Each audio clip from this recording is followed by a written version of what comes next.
44 ಕೋಟಿ ರೂಪಾಯಿಗಳ ಅಭಿವೃದ್ಧಿ ಕಾರ್ಯಕ್ರಮಗಳಿಗೆ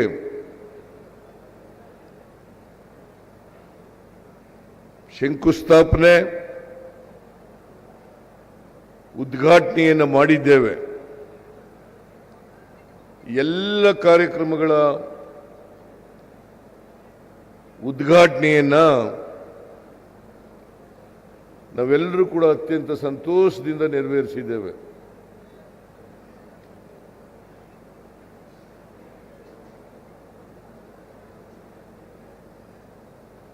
ಇಷ್ಟೊಂದು ಬೃಹತ್ ಮಟ್ಟದ ಕಾರ್ಯಕ್ರಮಗಳು, ಅಭಿವೃದ್ಧಿ ಕಾರ್ಯಕ್ರಮಗಳು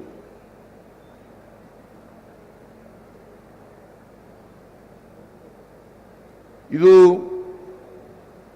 ಟೀಕೆ ಮಾಡೋರಿಗೆ ಉತ್ತರ ಅಂತೇಳಿ ನಾನು ಭಾವಿಸ್ಕೊಂಡಿದ್ದೇನೆ. ಯಾಕಂತಂದ್ರೆ ಟೀಕೆಯನ್ನು ಮಾಡ್ತಾರೆ, ಮಾಡಲಿ, ಪ್ರಜಾಪ್ರಭುತ್ವದ ವ್ಯವಸ್ಥೆಯಲ್ಲಿ ಟೀಕೆ ಮಾಡಬೇಕು. ಆದರೆ ಸತ್ಯಾಂಶವನ್ನ, ದಾಖಲಾತಿಗಳನ್ನು ಇಟ್ಕೊಂಡು ಟೀಕೆ ಮಾಡ್ತಕ್ಕಂಥದ್ದು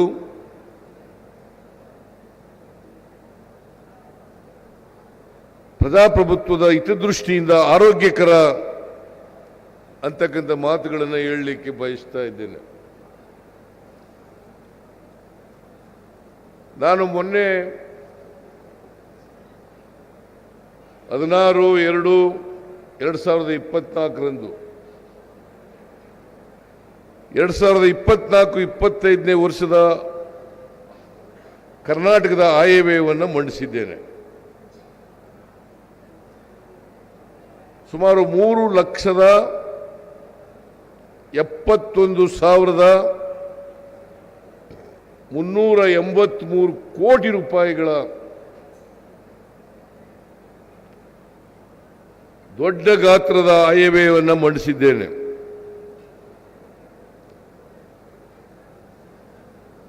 ಎರಡು 2023-24ರಲ್ಲಿ ಬಸವರಾಜ ಬೊಮ್ಮಾಯಿ ಅವರು ಮಂಡಿಸಿದಂಥ ಆಯವ್ಯಯ, ಅದರ ಗಾತ್ರ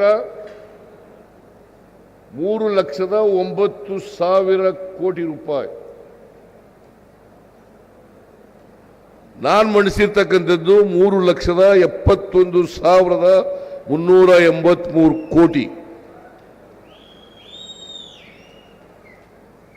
ಈ ವರ್ಷದ ಬಜೆಟ್ಗಿಂತ ಮುಂದಿನ ವರ್ಷದ ಬಜೆಟ್ ಸುಮಾರು 62,000 ಕೋಟಿ ರೂಪಾಯಿ ಹೆಚ್ಚಾಗಿರ್ತಕ್ಕಂಥ ಆಯವ್ಯಯವನ್ನು ಮಂಡಿಸಿದ್ದೇನೆ.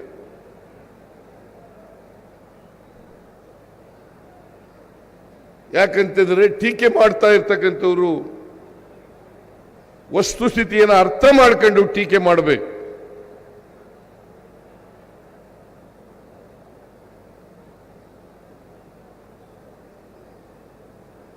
ಸುಮಾರು 62,000 ಕೋಟಿ ರೂಪಾಯಿ ಬಜೆಟ್ ಗಾತ್ರ ವ್ಯತ್ಯಾಸ ಇದೆ ಅಂತಂದ್ರೆ ಅಲ್ಲಿ ಅಭಿವೃದ್ಧಿ ಕೆಲಸಗಳು ಇರಲೇಬೇಕು. ನಾನು 24-25ಕ್ಕೆ 1,20,000 ಕೋಟಿ 1,20,000 ಕೋಟಿ ಅಭಿವೃದ್ಧಿಗೆ ಮೀಸಲಿಡತಕ್ಕಂಥ ಕೆಲಸವನ್ನ ಮಾಡಿದ್ದೇನೆ. ಈ 1,20,000 ಕೋಟಿನಲ್ಲಿ 52,009 ಕೋಟಿ ರೂಪಾಯಿಗಳು ಗ್ಯಾರಂಟಿ ಯೋಜನೆಗಳಿಗೆ, 1,20,000 ಕೋಟಿನಲ್ಲಿ 52,009 ಕೋಟಿ ಹೋದ್ರೆ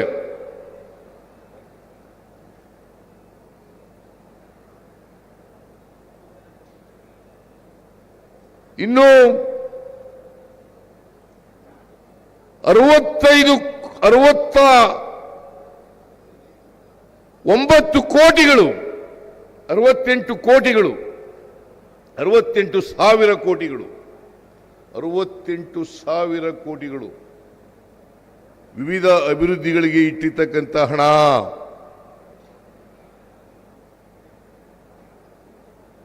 ಇಲ್ಲದೆ ಹೋದರೆ ಇವೆಲ್ಲ ಅಭಿವೃದ್ಧಿ ಮಾಡಲಿಕ್ಕೆ ರಾಜ್ಯದಲ್ಲಿ ಸಾಧ್ಯ ಆಗಲಿಕ್ಕಿಲ್ಲ. 23-24ರಲ್ಲಿ ಜಿಡಿಪಿ ಒಟ್ಟು ಜಿಡಿಪಿ 25 ಲಕ್ಷ ಚಿಲ್ಲರೆ ಕೋಟಿ. 24-25ಕ್ಕೆ 28 ಲಕ್ಷಕ್ಕೂ ಹೆಚ್ಚು ಕೋಟಿಗಳು. ಅದರರ್ಥ ಸುಮಾರು 2,70,000 ಕೋಟಿ ಒಂದು ವರ್ಷದಲ್ಲಿ ಜಿಡಿಪಿ ಬೆಳವಣಿಗೆ ಆಗಿದೆ. ಅಭಿವೃದ್ಧಿ ಆಗದೆ ಹೋಗಿದ್ರೆ, ಅಭಿವೃದ್ಧಿಗೆ ಹಣ ಇಲ್ಲದೆ ಹೋಗಿದ್ರೆ ಜಿಡಿಪಿ ಬೆಳವಣಿಗೆ ಆಗಲಿಕ್ಕೆ ಸಾಧ್ಯ ಇರ್ತಿರ್ಲಿಲ್ಲ. ಇದನ್ನ ಪ್ರತಿಯೊಬ್ಬರು ಕೂಡ ಆಲೋಚನೆಯನ್ನು ಮಾಡಬೇಕು ಅಂತಕ್ಕಂಥ ಮನವಿಯನ್ನು ಮಾಡಲಿಕ್ಕೆ ಬಯಸ್ತಾ ಇದ್ದೇನೆ. ಇವತ್ತು GST ತೆರಿಗೆ ಕರ್ನಾಟಕದಿಂದ ಕೊಡ್ತೀವಿ ನಾವು. GST ತೆರಿಗೆ ಇಡೀ ರಾಷ್ಟ್ರದಲ್ಲಿ GST ತೆರಿಗೆ ಕೊಡ್ತಾ ಇರ್ತಕ್ಕಂಥದ್ದು Karnataka number 1. Karnataka number 1 18% GST. Gujarat ಬಹಳ ಅಭಿವೃದ್ಧಿಯಾಗಿದೆ ಅಂತ ಹೇಳ್ತಾರಲ್ಲ, ಅಲ್ಲಿ 7-8%. ಮಹಾರಾಷ್ಟ್ರ 14%. ಭಾರತದ ಸರಾಸರಿ 14%. ಕರ್ನಾಟಕ 18%. ಯಾಕೆ ಆಗಿದೆ ಜಾಸ್ತಿ ಅಂತಂದ್ರೆ, GST ತೆರಿಗೆ ಜಾಸ್ತಿ ಆಗಿದೆ ಬೆಳವಣಿಗೆ ಅಂತಂದ್ರೆ ನಮ್ಮ ಗ್ಯಾರಂಟಿಗಳು ಅಂತಕ್ಕಂಥದನ್ನ ಅರ್ಥ ಮಾಡ್ಕೋಬೇಕಾಗ್ತದೆ. ನಮ್ಮ ಗ್ಯಾರಂಟಿಗಳಿದಾವಲ್ಲ, ಶಕ್ತಿ ಯೋಜನೆ,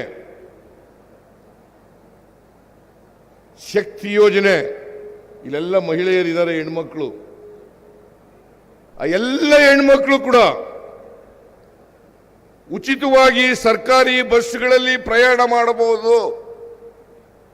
ಎಲ್ಲ ಹೆಣ್ಮಕ್ಳು ಕೂಡ ಎಷ್ಟು ಜನ ಪ್ರಯಾಣ ಮಾಡಿದ್ದಾರೆ ಅಂತಂದ್ರೆ, ಒಟ್ಟು ಪ್ರಯಾಣ ಮಾಡಿರ್ತಕ್ಕಂಥ ಹೆಣ್ಣು ಮಕ್ಕಳ ಸಂಖ್ಯೆ 5,17,331. ಹಾಸನ ಜಿಲ್ಲೆ ಇದು ಒಂದು ಜಿಲ್ಲೆಯಲ್ಲಿ, ಹಾಸನ ಜಿಲ್ಲೆಯಲ್ಲಿ 5,17,331 ಉಚಿತವಾಗಿ ಪ್ರಯಾಣ ಮಾಡಿರ್ತಕ್ಕಂಥವ್ರು. ಇದಕ್ಕೆ ತಗಲ್ತಕ್ಕಂಥ ವೆಚ್ಚ 166.47 ಕೋಟಿ. ಬರೀ ಹಾಸನ ಜಿಲ್ಲೆ ಒಂದರಲ್ಲೇ ಇಷ್ಟೊಂದು ಜನ ಹೆಣ್ಣು ಮಕ್ಕಳು ಮಾಡಿದ್ದಾರೆ. 167,47 ಲಕ್ಷ ರೂಪಾಯಿ ಸರ್ಕಾರ ಇವತ್ತು ಈ ಮಹಿಳೆಯರಿಗೋಸ್ಕರ ಖರ್ಚು ಮಾಡಿದೆ. ಈ ದುಡ್ಡು ಉಳಿತಾಯ ಅಲ್ವಾ ಮಹಿಳೆಯರಿಗೆ? 166 ಕೋಟಿ ಉಳಿತಾಯ ಅಲ್ಲ. ಈ ಬಸ್ನಲ್ಲಿ ತಿರುಗಾಡಿರೋರ್ತಕ್ಕಂಥವ್ರಿಗೆ ದುಡ್ಡು ಉಳಿತಾಯ ಅಲ್ಲ, ಅವ್ರ ಕೈನಲ್ಲಿ ದುಡ್ಡಿದೆಯಲ್ಲ, ಸಿಗುತ್ತಲ್ಲ. ಹಾಗೇನೆ ಗೃಹಲಕ್ಷ್ಮಿ ಯೋಜನೆಯಲ್ಲಿ 4,69,652 ಅರ್ಹ ಮಹಿಳೆಯರಿದ್ದಾರೆ. ಅವರಲ್ಲಿ ಸುಮಾರು 4,13,000 ಜನರಿಗೆ DBT ಮೂಲಕ ವರ್ಗಾವಣೆ ಮಾಡಿದ್ದೀವಿ. ಮನೆ ಯಜಮಾನಿಗೆ 2,000 ರೂಪಾಯಿ ಪ್ರತಿ ತಿಂಗಳು. ಮನೆ ಯಜಮಾನಿಗೆ 2,000 ರೂಪಾಯಿ. ಇಲ್ಲಿವರೆಗೆ ಹಾಸನ ಜಿಲ್ಲೆ ಒಂದಕ್ಕೇನೆ 477 ಕೋಟಿ 73 ಲಕ್ಷ ಇಲ್ಲಿವರೆಗೆ ಖರ್ಚಾಗಿದೆ. ಫೆಬ್ರವರಿ ಕೊನೆವರೆಗೆ ಖರ್ಚಾಗಿರ್ತಕ್ಕಂಥ ಹಣ 477.73 ಕೋಟಿ. ಹಾಸನಕ್ಕೆ ಅಷ್ಟು ಹೆಣ್ಮಕ್ಳಿಗೆ ಉಳಿತಾಯ ಆಯ್ತು.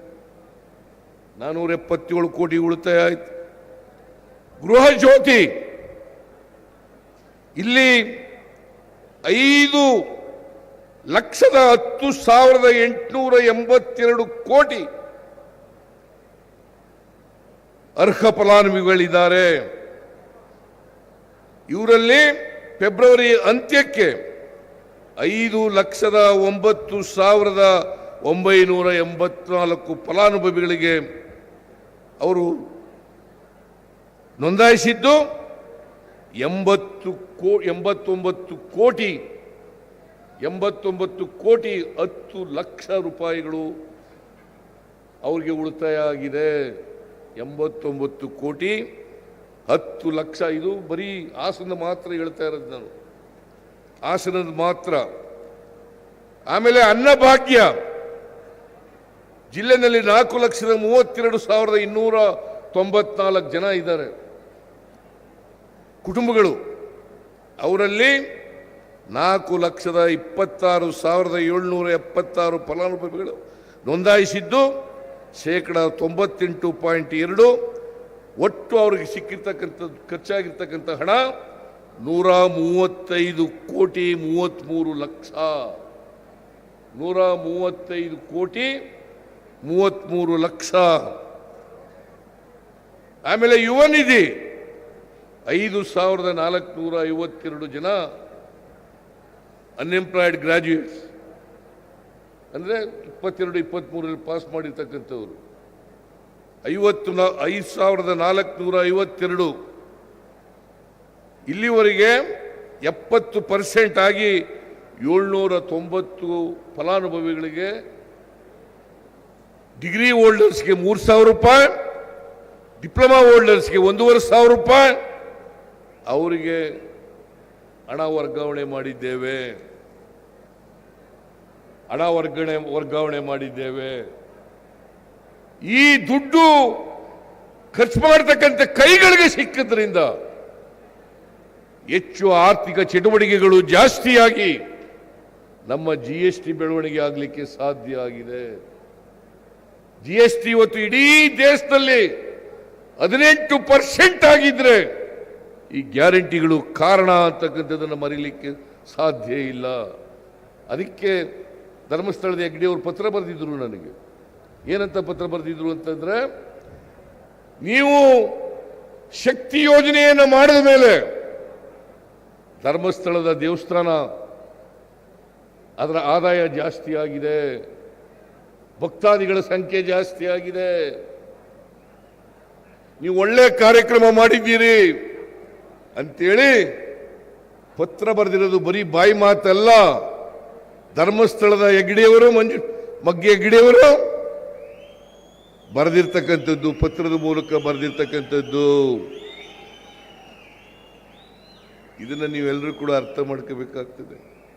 ಈ ವರ್ಷ ಅಂದ್ರೆ 23-24ನೇ ವರ್ಷ 36,000 ಕೋಟಿ ರೂಪಾಯಿಗಳನ್ನು ಇಡೀ ರಾಜ್ಯದಲ್ಲಿ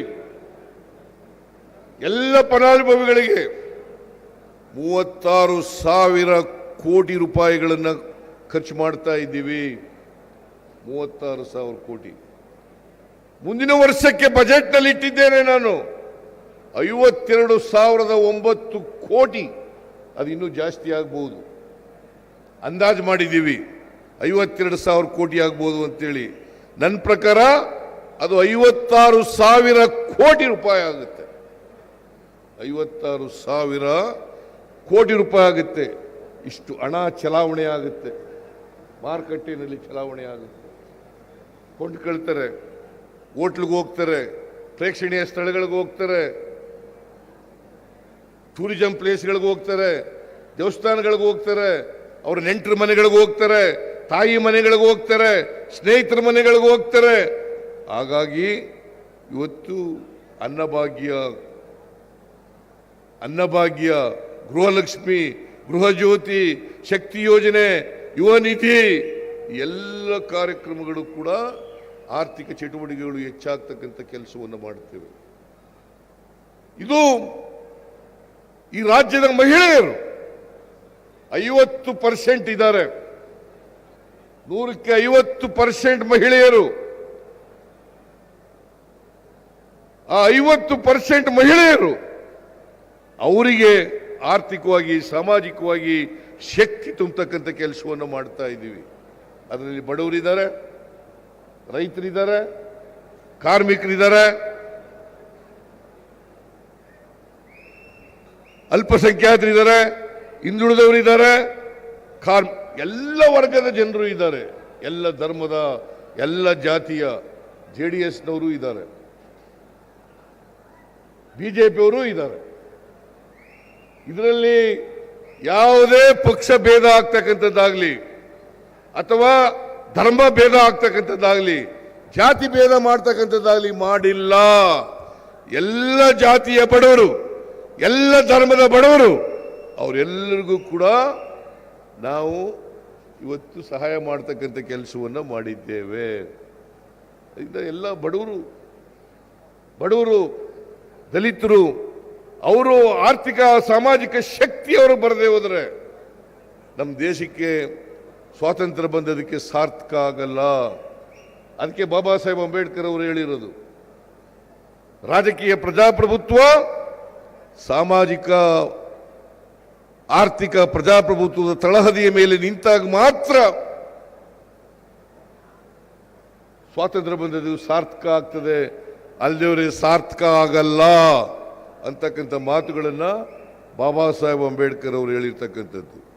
ಹಾಸನಕ್ಕೂ ಕೂಡ ನಾವು ಇವತ್ತು 1344 ಕೋಟಿ ಅಭಿವೃದ್ಧಿ ಕಾರ್ಯಕ್ರಮಗಳಿಗೆ ಚಾಲನೆ ಕೊಡ್ತಕ್ಕಂಥ ಕೆಲಸವನ್ನು ಮಾಡಿದ್ದೇವೆ. ಇಲ್ಲಿ ಏರ್ಪೋರ್ಟ್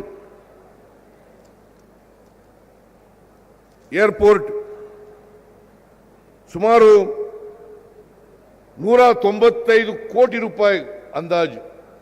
ನಾವು ಬಂದ ಮೇಲೆ 55 ಕೋಟಿ ರೂಪಾಯಿಗಳನ್ನು ಬಿಡುಗಡೆ ಮಾಡಿದ್ದೀವಿ. ಜೊತೆಗೆ ಇನ್ನೂ 30 ಕೋಟಿ ಬಿಡುಗಡೆ ಮಾಡಬೇಕು, ಅದನ್ನು ಕೂಡ ಬಿಡುಗಡೆ ಮಾಡುತ್ತೇನೆ. ಸ್ವರೂಪ್, ಅದನ್ನು ಕೂಡ ಬಿಡುಗಡೆ ಮಾಡ್ತೀನಿ. ಜೊತೆಗೆ ಲಿಂಕ್ ರೋಡ್ ಆಗಬೇಕು, 29 ಎಕರೆ ಲ್ಯಾಂಡ್ ಎಕ್ಸಿನ್ ಆಗಬೇಕು, ಆಮೇಲೆ KPTCL ಲೈನ್ ಶಿಫ್ಟಿಂಗ್ ಆಗಬೇಕು, ಅವನ್ನು ಮಾಡಿಕೊಡ್ತಕ್ಕಂಥ ಕೆಲಸವನ್ನು ಮಾಡ್ತೇವೆ. ಗೊತ್ತಾಯ್ತಪ್ಪ ಬಾಲಕೃಷ್ಣ? ಅವೆಲ್ಲನೂ ಕೂಡ ಮಾಡಿಕೊಡ್ತೇವೆ. ಅದರಿಂದ ಇವತ್ತು ಹಾಸನದ ಸರ್ವಾಂಗೀಣ ಅಭಿವೃದ್ಧಿಗೆ ಎಲ್ಲ ರೀತಿಯ ಸಹಕಾರವನ್ನು ಮಾಡ್ತೇವೆ. ಹಾಸನ ಜನ ಆರ್ಥಿಕವಾಗಿ, ಸಾಮಾಜಿಕವಾಗಿ ಈ ಕಾರ್ಯಕ್ರಮಗಳನ್ನು ಉಪಯೋಗಿಸಿಕೊಂಡು ನೀವೆಲ್ಲ ಶಕ್ತಿಯುತವಾಗಿ ಬೆಳೆಯಬೇಕು ಅಂತಕ್ಕಂಥದ್ದು ನಮ್ಮ ಉದ್ದೇಶ. ಅಭಿವೃದ್ಧಿ ಕೆಲಸಗಳಲ್ಲಿ ರಾಜಕೀಯ ಇಲ್ಲ, ಅಭಿವೃದ್ಧಿ ಕೆಲಸಗಳಲ್ಲಿ ಯಾವುದೇ ರಾಜಕೀಯ ಇಲ್ಲ. JDSನವರಾಗಿರ್ಬೋದು, BJPಯವರಾಗಿರ್ಬೋದು, ಕಾಂಗ್ರೆಸ್ನವರಾಗಿರ್ಬೋದು. ಈಗ JDSನ MLAಗಳು ಕೂಡ ಇಲ್ಲಿದ್ದಾರೆ, BJPಯವರು ಇಲ್ಲ, ಒಬ್ಬರು ಗೆದ್ದಿಲ್ಲ. ಇಲ್ಲಿ ಹಾಸನ ಜಿಲ್ಲೆಯಲ್ಲಿ ಒಬ್ಬರು ಇದ್ದಾರೆ. ಸಾರಿ, ಸುರೇಶ್ ನೀವು ಇಬ್ಬರು ಇದ್ದೀರಿ. ಸಾರಿ, ನಾನು ಸಿಮೆಂಟ್ ಮಂಜುನ ನಾನು JDS ಅಂತ ಅನ್ಕೊಂಡ್ಬಿಟ್ಟಿದ್ದೆ. ಓಕೆ, ಸುರೇಶ ಗೊತ್ತು ನನಗೆ ಭಾಳ ದಿನದಿಂದ. ಸಿಮೆಂಟ್ ಮಂಜು, ಬಾಲಕೃಷ್ಣ ಮತ್ತು ಸ್ವರೂಪ್ ಇವರೆಲ್ಲರೂ ಕೂಡ JDSನವರು. ಯಾಕೆ ರೇವಣ್ಣ ಬರಬೇಕಾಗಿತ್ತು, ಬಂದಿಲ್ಲ.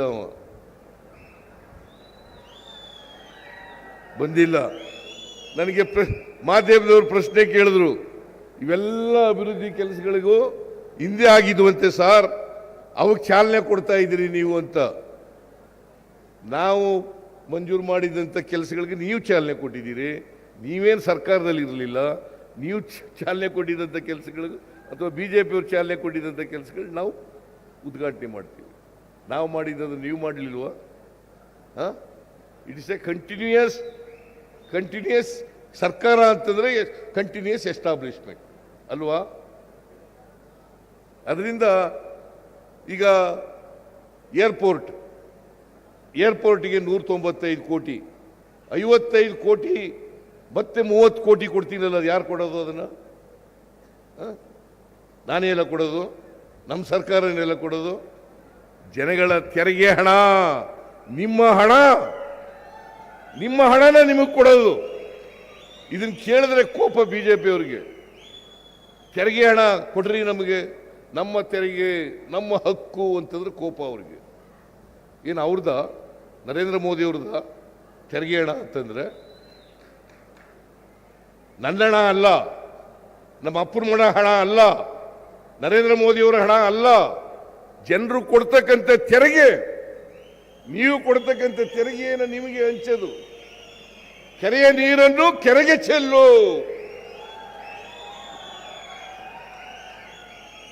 ಆದರೆ ಯಾವುದೇ ಪಕ್ಷ ಅಧಿಕಾರದಲ್ಲಿರಲಿ, ಸಂವಿಧಾನದ ಉದ್ದೇಶಗಳಿಗೆ ಅನುಗುಣವಾಗಿ ಅಧಿಕಾರ ಮಾಡಬೇಕು. ಬಡವರ ಪರವಾಗಿ, ದಲಿತರ ಪರವಾಗಿ, ಹಿಂದುಳಿದವರ ಪರವಾಗಿ ಮಾಡಬೇಕು. ಅಲ್ಪಸಂಖ್ಯಾತರ ಪರವಾಗಿ, ಕಾರ್ಮಿಕರ ಪರವಾಗಿ, ಮಹಿಳೆಯರ ಪರವಾಗಿ ಯಾವುದೇ ಸರ್ಕಾರ ಮಾಡಬೇಕು. ನಾವು ಸಂವಿಧಾನದ ಪರವಾಗಿದ್ದೀವಿ ಅಂತಂದ್ರೆ, ಹಿಂದುಳಿದವರ ಪರವಾಗಿದ್ದೀವಿ ಅಂತಂದ್ರೆ, ದಲಿತರ ಪರವಾಗಿದ್ದೀವಿ ಅಂತಂದ್ರೆ, ಅದಕ್ಕೆ ಕುವೆಂಪು ಅವರು ಒಂದು ಮಾತು ಹೇಳಿದ್ದಾರೆ, ಸರ್ವ ಜನಾಂಗದ ಶಾಂತಿಯ ತೋಟವನ್ನಾಗಿ ಮಾಡಬೇಕು. ಸರ್ವ ಜನಾಂಗದ ಶಾಂತಿಯ ತೋಟವನ್ನಾಗಿ ಮಾಡಬೇಕು. ಎಲ್ಲ ಜನರು ಯಾವುದೇ ಧರ್ಮಕ್ಕೆ ಸೇರಿರಲಿ, ಅವರನ್ನು ದ್ವೇಷಿಸಬಾರದು, ಪ್ರೀತಿಸಬೇಕು. ಎಲ್ಲರನ್ನು ಪ್ರೀತಿಸಬೇಕು. ಆ ಧರ್ಮ ಈ ಧರ್ಮ ಅಂತ ಹೇಳಕ್ ಹೋಗ್ಬಾರ್ದು, ಆ ಜಾತಿ ಈ ಜಾತಿ ಅಂತ ಹೇಳಕ್ ಹೋಗ್ಬಾರ್ದು. ಎಲ್ಲ ಜಾತಿಯವರನ್ನ, ಎಲ್ಲ ಧರ್ಮದವರನ್ನ, ಎಲ್ಲ ಜಾತಿಯ ಬಡವರನ್ನ ಆರ್ಥಿಕವಾಗಿ ಶಕ್ತಿ ತುಂಬತಕ್ಕಂಥ ಕೆಲಸವನ್ನು ಮಾಡಬೇಕು. ಅದಕ್ಕೋಸ್ಕರನೇ ನಾನು ಬಜೆಟ್ನಲ್ಲಿ ಹೇಳಿದ್ದೀನಿ, ಇವತ್ತು ಬಡತನದ ರೇಖೆಯಿಂದ ಕೆಳಗಡೆ ಇರ್ತಕ್ಕಂಥ ಜನರು ಮೇಲ್ಗಡೆಗೆ ಬರಬೇಕು, ಮಧ್ಯಮ ವರ್ಗಕ್ಕೆ ಬರಬೇಕು, ಅದಕ್ಕಿಂತ ಮೇಲ್ಗಡೆ ಬರಬೇಕು ಅಂತಕ್ಕಂಥದ್ದು ನಮ್ಮ ಉದ್ದೇಶ. ಅದಕ್ಕೋಸ್ಕರ ಈ ಗ್ಯಾರಂಟಿ ಯೋಜನೆಗಳನ್ನು ಮಾಡಿರ್ತಕ್ಕಂಥದ್ದು. ಹಿಂದೆ ನಾನು ಸರ್ಕಾರ ಮುಖ್ಯಮಂತ್ರಿ ಆಗಿರುವಾಗ ಅನ್ನಭಾಗ್ಯ, ಕ್ಷೀರಭಾಗ್ಯ, ಕೃಷಿ ಭಾಗ್ಯ, ಇಂದಿರಾ ಕ್ಯಾಂಟೀನ್, ಶೂ ಭಾಗ್ಯ, ಶಾದಿ ಭಾಗ್ಯ, ಇವೆಲ್ಲ ಕಾರ್ಯಕ್ರಮಗಳನ್ನು ಮಾಡಿದ್ದೆ. ಇವೆಲ್ಲ ಮಾಡಿದ್ದದು ರೈತರಿಗೆ, ಬಡವರಿಗೆ, ದಲಿತರಿಗೆ, ಹಿಂದುಳಿದವರಿಗೆ, ಅಲ್ಪಸಂಖ್ಯಾತರಿಗೆ, ಮಹಿಳೆಯರಿಗೆ, ಇವರಿಗೆ ಮಾಡಿದಂಥ ಕಾರ್ಯಕ್ರಮಗಳು. ಈ ಜನಗಳಿಗೆ ಶಕ್ತಿ ತುಂಬತಕ್ಕಂಥ ಕೆಲಸವನ್ನು ಮಾಡ್ತಾ ಇದ್ದೀವಿ. ಹಾಸನ ಜಿಲ್ಲೆಯಲ್ಲೂ ಕೂಡ ಎಲ್ಲ ವರ್ಗದ ಜನರಿಗೆ ಶಕ್ತಿ ತುಂಬತಕ್ಕಂಥದ್ದು. ಇವತ್ತು ಏನೇನು ಉದ್ಘಾಟನೆ ಮತ್ತು ಶಂಕುಸ್ಥಾಪನೆ ಆಗಿದೆ, ಇವೆಲ್ಲ ಕಾರ್ಯಕ್ರಮಗಳು ಕೂಡ ಹಾಸನದ ಅಭಿವೃದ್ಧಿಗೋಸ್ಕರ ಮಾಡಿರ್ತಕ್ಕಂಥದ್ದು, ಹಾಸನದ ಸರ್ವತೋಮುಖ ಅಭಿವೃದ್ಧಿಗೋಸ್ಕರ ಮಾಡಿರ್ತಕ್ಕಂಥದ್ದು. ಆ ಕೆಲಸವನ್ನು ಇವತ್ತು ಹಾಸನದಲ್ಲಿ ಮಾಡಿದ್ದೇವೆ ಅಂತಕ್ಕಂಥ ಮಾತುಗಳನ್ನು ಹೇಳಿ ಇವತ್ತು ಇಷ್ಟೊಂದು ದೊಡ್ಡ ಸಂಖ್ಯೆಯಲ್ಲಿ ನೀವೆಲ್ಲರೂ ಕೂಡ ಬಂದಿದ್ದೀರಿ. ನಿಮ್ಮ ಎದುರಿಗೆ ಆಗಿರ್ತಕ್ಕಂಥದ್ದು ನೀವೇ ಸಾಕ್ಷಿ. ಇದಕ್ಕೆ ಈ ಅಭಿವೃದ್ಧಿ ಕೆಲಸಗಳಿಗೆ ನೀವೇ ಸಾಕ್ಷಿ, ನಮ್ಮ ಗ್ಯಾರಂಟಿಗಳಿಗೆ ನೀವೇ ಸಾಕ್ಷಿ ಅಂತಕ್ಕಂಥ ಮಾತುಗಳನ್ನು ಹೇಳಿ ಇವತ್ತು ರಾಜಣ್ಣವರ ನೇತೃತ್ವದಲ್ಲಿ ಬಹಳ ದೊಡ್ಡ ಯಶಸ್ವಿ ಸಭೆಯಾಗಿದೆ. ಶಿವಲಿಂಗೇಗೌಡ ಮತ್ತು ಸ್ವರೂಪ್ ಅವರು, ಸುರೇಶ್,